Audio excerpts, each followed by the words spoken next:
Assalamualaikum, selamat malam guys. Jumpa lagi di Sketsa guys. Kali ini gue tidak akan ngebahas soal guys ataupun rute-rute guys. Tapi untuk memenuhi janji gue terdahulu soal spesifikasi dari GoPro Hero 8, bagaimana kinerjanya setelah pemakaian ya lebih dari 3 bulan kali ya. Seperti apa reviewnya guys? Ikuti terus videonya, kuya.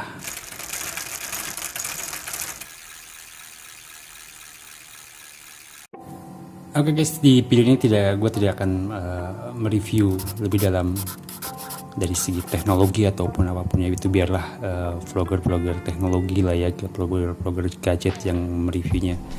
Tapi kalau gue akan mereview ini dari segi gue sebagai quester atau vlogger quest ngaku-ngakunya sih guys. Apakah ini berguna? Satu, kegunaan. Tentunya ini sangat berguna guys, karena dengan menggunakan kamera ini ukurannya kecil banget tuh.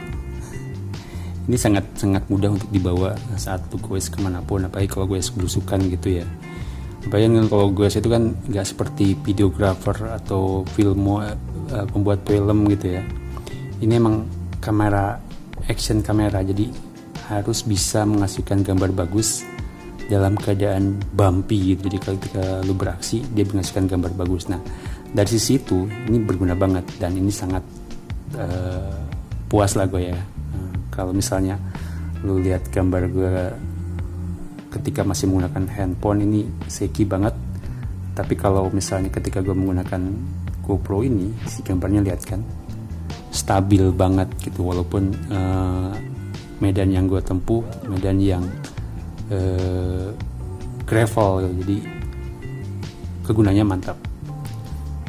Dari segi teknologinya, si stabilisasinya emang diakui lah GoPro itu jagonya.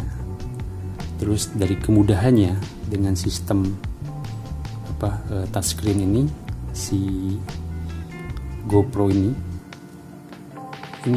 memudahkan gue untuk nyeting. Misalnya ini untuk aktivitas, gue pakai kamera lensa super view, terus frame rate-nya 24 1080, karena emang gue selalu memakai settingan seperti ini. Terus ini sebenarnya ada teknologi suara ya. Jadi kalau misalnya gue minta kayak ini, GoPro turn off, GoPro start recording. Nah kadang-kadang berhasil, kadang-kadang enggak. Mungkin karena gue cadel jadi si GoPro nya nggak ngerti perintah gue, jadi kadang-kadang tapi lebih yang kalau gue sih biasanya pakainya dengan menggunakan si tongsis pendek ini, karena menurut gue sih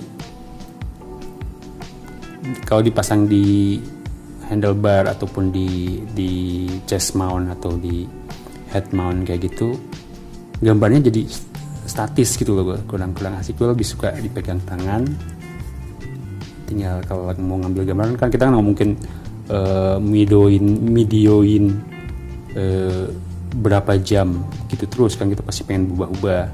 Makanya gue lebih suka pakai si tongsis pendek ini. Sebenarnya gue pengen beli mount yang di mulut itu, tapi ya zaman corona gini guys takut menyebarkan virus, jadi akhirnya gue batal membeli mount. Gue lebih pakai ini aja, karena kalau misalnya sambil jalan juga tinggal pencet ini, dia akan langsung merekam. Nah gue ambil gambar, habis itu udah selesai, pencet lagi, dia akan mati sendiri. Nah menurut gue sih fitur seperti ini sangat-sangat praktis ya buat bikin video guys. Terus dari segi baterai, emang baterainya apalagi kalau misalnya goesnya di hari yang panas, entah kenapa menurut gue sih ini agak lebih cepat habis baterainya, walaupun di sini misalnya 48%, terus si kapasitas si SD cardnya bisa bikin video untuk 40 menit. Tapi kalau dengan cuaca panas kadang-kadang baterainya keburu habis guys sebelum kita penuh si SD cardnya. Nah makanya gue beli paketan yang ada baterai cadangannya. Tapi sejauh ini sih satu baterai pun kadang-kadang gue nggak habis. Tapi ya kalau misalnya lo mau extended, karena emang terus terang si GoPro ini belum ada fast chargingnya ya. Jadi untuk ngecasnya itu cukup lama. Jadi kalau gue sih ada baterai cadangan itu sangat membantu banget. Nah dari kegunaan. Sekarang kalau gambarnya nih, gambarnya emang bagus.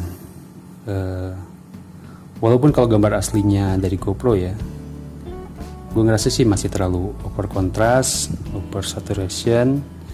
Jadi gue lebih suka setting di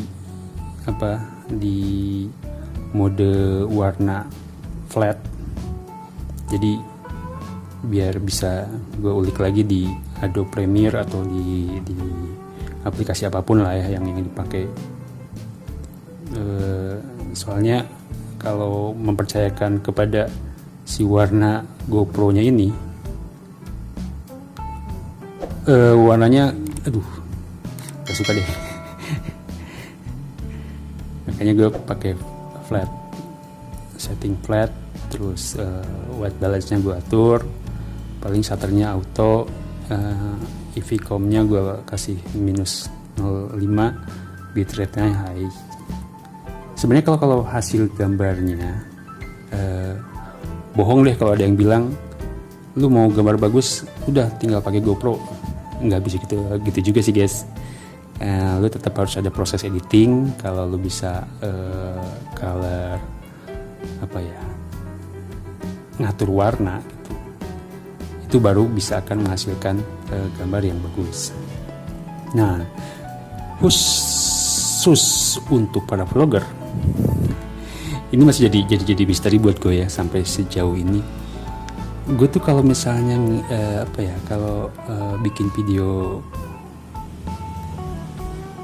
bikin vlog guys, sebenarnya hasilnya bagus loh guys. Kalau hasil aslinya itu di komputer tuh bagus. Tapi ketika gue render menjadi sebuah vlog guys, itu sampai sekarang gue belum nemu solusinya. Si YouTube ini ngompresnya tuh gila-gilaan. Jadi kalau lu perhatiin gambar-gambar gue, kalau apalagi terutama yang gambar bergerak ya, artinya lagi action lah ya, itu si gambarnya itu agak pecah. Ini sampai sekarang gue belum nemuin solusinya gimana. Mungkin kalau kalian punya masukan atau apa, boleh dong di-share di kolom komentar ya. Karena terus terang sampai sekarang gue belum mengetahui gimana cara mengakalinya biar gambar vlog yang gue edit dan gue ekspor dari Adobe Premiere ataupun dari aplikasi lain itu bisa seperti aslinya di YouTube gitu. Padahal gue udah coba ini kan gue selalu pakai Full HD. Karena penasaran, gue pernah coba sampai 2K bahkan 4K, uploadnya aja yang lama. Tapi hasilnya tetap dikompres sama YouTube, jadi ya gitulah, pecah-pecah mungkin. Karena gue juga bingung kenapa ada vlogger lain yang gambarnya sangat bagus gitu. Itu masih misteri sih. Jadi ya gue bisa simpulin ya bohong lah kalau misalnya hanya bermodalkan GoPro lu bakal menghasilkan video vlog apalagi di YouTube yang bagus. Tetap lu harus butuh processing, skill ngambil gambar. Selain itu juga lu harus nyediain waktu untuk editing, color grading segala macam. Kadang-kadang ya apalagi kalau ini kan di setting flat ya warnanya bakal flat. Jadi ya harus di color grading dulu biar warnanya lebih bagus. Kalau misalnya nggak terlalu kontras, nggak terlalu over highlight atau over saturated, ya itu harus diedit. Tetap proses itu harus dilakuin. Kalau tadi ya praktis, kedua hasil gambar, yang ketiga kekuatan. Ini udah jatuh dari sepeda gue berapa kali ya, 3 kali. Bahkan yang kemarin gue bareng anak gravel Indonesia itu barengan sama tas saddle gue itu, gue lupa mengunci si ninti bracketnya. Itu pas kena polisi tidur loncat, plok, semuanya bertebaran, prak. Semuanya bertebaran. Tapi alhamdulillah sih nggak pecah, nggak ada retak, nggak ada goresan apapun. Ya paling bentuknya agak-agak kotor. Tapi ya yang penting kan gambarnya kan, bukan si kameranya yang ini. Banyak yang meragukan kekuatan dari si mountingnya ini. Tapi sejauh ini sih nggak ada masalah sih ya. Ya baru 3 bulan sih, tapi ya belum ada masalah kalau gue sih. Ya, semoga jangan ada masalah sih. Terus masalah ininya juga katanya terlalu ringkih, tapi sejauh ini sih gue sih lihat ini kuat ya, dengan logam kayak gini. Atau apa ini bahannya, aluminium atau lah, ini kuat sih ya. Baterai juga asal original sih kayaknya kuat-kuat aja, sesuai lah ya.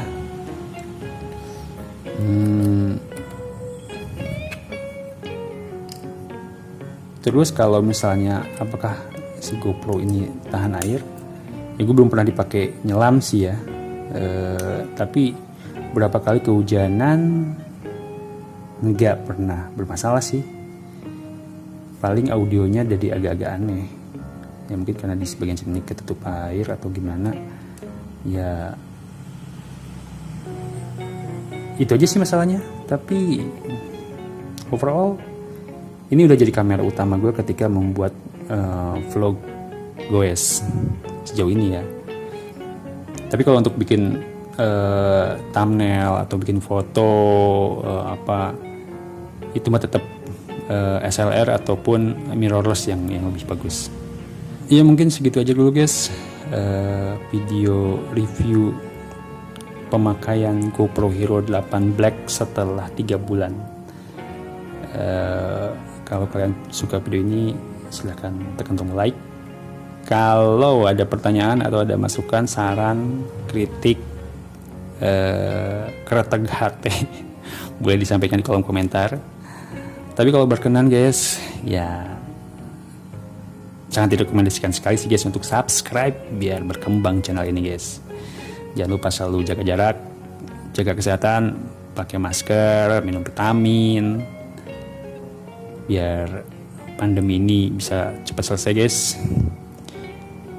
Itu saja. Wassalamualaikum.